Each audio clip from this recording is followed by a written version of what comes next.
Purihin ng Diyos, purihin ng ating Panginoon. Meron ka bang layunin sa buhay? Alam mo ba ang iyong layunin? Yung tinatawag na purpose in life. At ang layunin na ito ba ay merong epekto sa iba? Ito ang pag-uusapan natin ngayon sa ating Ebanghelyo. Kikita natin na si Jesus ay nagpunta sa kabayanan, sa nayon, upang magpagaling, magturo. At nakita niya dito ang mga tao na naghihirap, kaya't naawa siya sa kanila. Kaya't tinawag niya ang kanyang mga alagad at binigyan sila ng kapangyarihan para magpagaling, magturo, magpalayas ng masamang espiritu. Dahil sinabi niya, marami ang aanihin, ngunit kakaunti ang mag-aani. So mga kapatid, dito makikita natin ang awa ng Diyos. Awang-awa siya dahil sa nararanasan ng mga tao. Nakikita niya hindi lang yung pisikal na kalagayan nila, kundi pati yung puso nila, yung sakit na nararamdaman nila. At siya ay gumalaw para ipadama ang kanyang awa. Tayo, nakikita ba natin sa kapaligiran natin ang mga taong may kahirapan? Ang hamon ng Diyos sa atin ngayon ay magkaroon tayo din ng awa at gumawa ng isang bagay para sila ay matulungan o maibsan ang kanilang mga pinagdadaanan.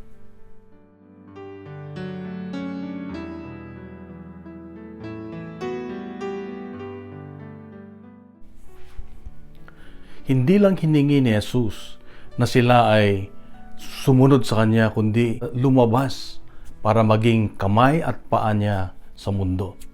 Tayo rin ay hinihikayat ng Diyos, inuutusan ng Diyos na maging kamay at paa niya dahil sinabi niya, binigyan tayo ng walang bayad at kailangang ibahagi na din natin ng walang bayad.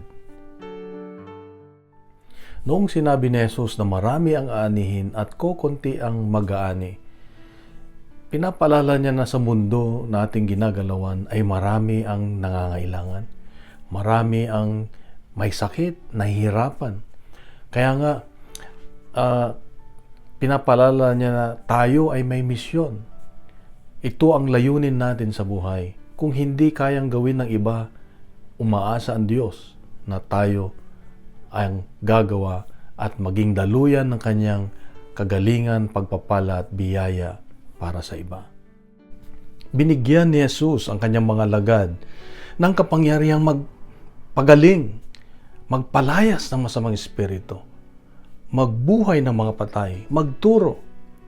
Kapatid, maaring sa ngayon na hindi ka nakapagbubuhay ng mga patay, ngunit sa iyong paglilingkod, sa iyong gawang mabuti o kabutihan sa iba, sa iyong mga awa, ito may epekto sa buhay ng isang tao.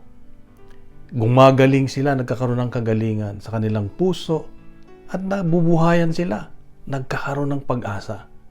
Kaya bawat isa sa atin ay binigyan ng kapangyarihan ng Diyos. Ang tanong mo siguro ngayon, paano natin magagampanan ang ating layunin? Paano tayo makapaglilingkod ngayon? Well, simple lang naman ang hiningi ng Diyos sa ating pananalita. Kung meron tayong magandang pananalita sa mga taong may kahirapan, makakatulong sa kanila, may ibsan ang kanilang hirap. Hindi yung dinadagdagan natin sa sakit ng mga salitang lumalabas sa ating bibig.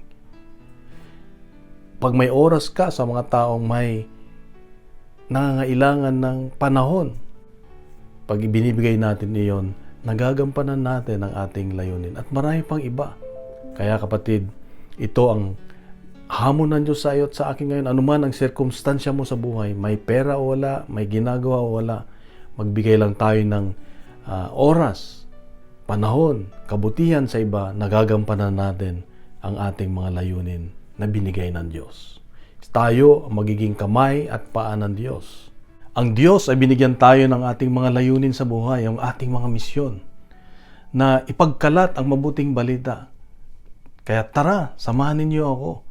At kung nagustuhan po ninyo itong telegospel natin lagi, please ipagkalat po natin at ibahagi.